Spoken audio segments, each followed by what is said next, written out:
on Mama's garden. Are you a plantita or plantito? Like me, come and join me in a little tour to our little garden.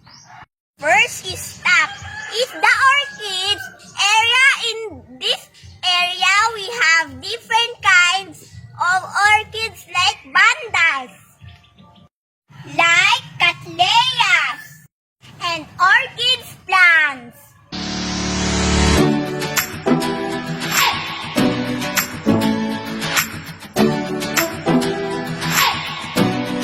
In taking care of bandas and cattleyas, it should not put on a direct sunlight with the use of garden nets, watering it every day, and put on fertilizer once a week. Next stop are bougainvillea plants with different flower color and kinds like red, pink, white, orange, violet. Bougainvillea love the sun and pack a huge punch of color. Bougainvillea can be grown as a bonsai or in hanging basket.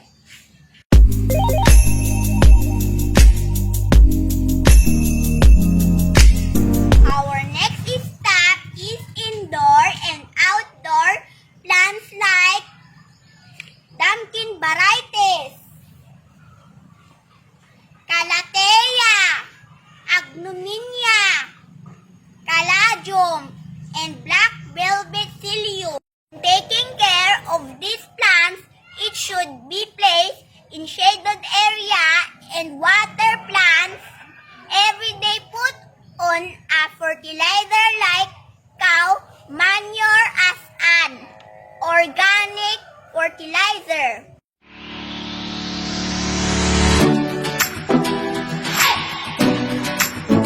And the last one are different kinds of bromeliads. Should be put in a bright light without direct sun exposure and make sure the plants stay moist but not saggy.